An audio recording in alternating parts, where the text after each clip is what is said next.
Jimmy Kimmel's return hit like a storm. His broadcast averaged 6.2 million viewers, nearly quadruple his usual audience. Meanwhile, his opening monologue has pulled in more than 15 million YouTube views. He was emotional and defiant, reminding viewers a government threat to silence a comedian the president doesn't like is anti-American.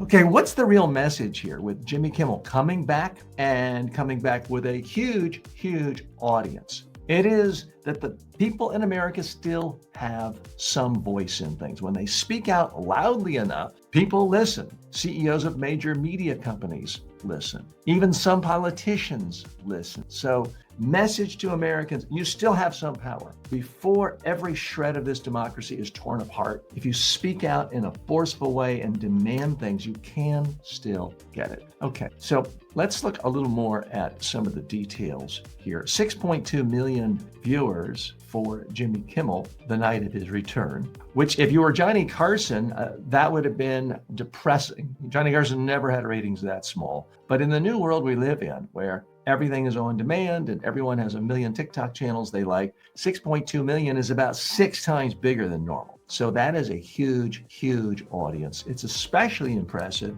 given 20% of the affiliates that normally carry the channel or the show said, oh, we don't like Jimmy Kimmel. He's not conservative enough for us. He's not politically correct. He's not sufficiently right-wing woke for us. So we're not going to have him on our airways. That's what Sinclair and another collection of stations did. They decided not to air it. And, Trump had mocked Jimmy Kimmel for being low in ratings, and Kimmel said, well, they're not low tonight. He's right on that. Does this solve the long-term problems for late-night TV on broadcast networks or Jimmy Kimmel's long-term career situation? No, it doesn't solve it. What we may find is 6 months or a year from now, ABC may come back to Jimmy Kimmel and say, hey, we're either canceling your show or you got to take a 50% pay cut and you got to reduce your head count by 100. That could still happen. Nobody has a problem with it if it's not done because some politician is saying, I don't like what you said. It's okay for a private sector business to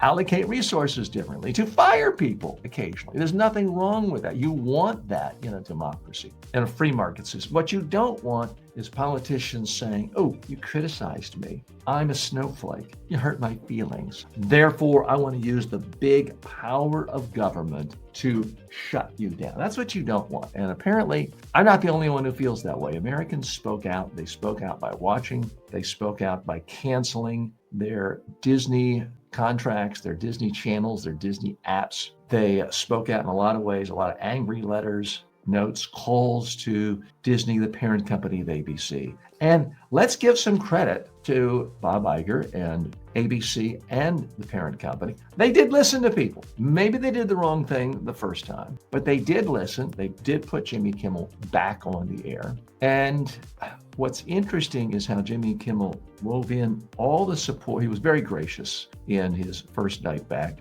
And he wove in support he got from Republicans like Ted Cruz and Ben Shapiro, the right-wing commentator, and others. And now we're seeing even more support from people like Joe Rogan. Joe Rogan is the most popular podcaster, arguably in the world, but certainly in the English-speaking United States part of the world. He's the king. He's someone who did endorse Trump. He's not a liberal op-ed columnist for the New York Times who can simply be dismissed as too liberal, effete, and out of touch. It's Joe Rogan, Mr. Muscles, Mr. MMA, Mr. Call It Like I See It, who has tremendous credibility with the base of supporters of Trump. And he's supporting Kimmel. He's condemning these actions of the federal government, the FCC, trying to stifle Jimmy Kimmel. So all in all, the tide has changed a little bit. We're not out of this yet, folks, and we'll talk about later in the show a new survey showing the vast majority of Americans feel like America is coming apart at the seams. But I do feel that this was a good sign.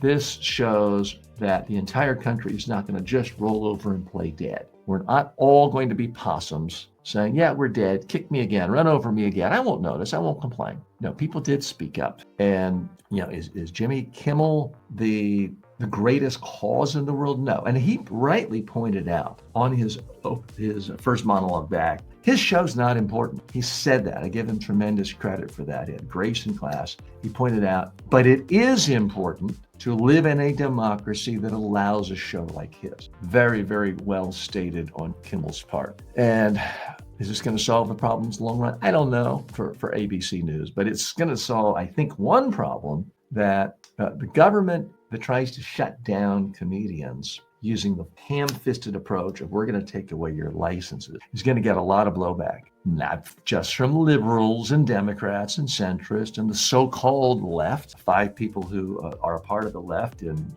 certain precincts in Manhattan, but from people like Joe Rogan. And it's going to be too hard for this administration to ignore the wishes, the concerns, the political sentiments of not just Joe Rogan, but the people who like him and support him and listen to him.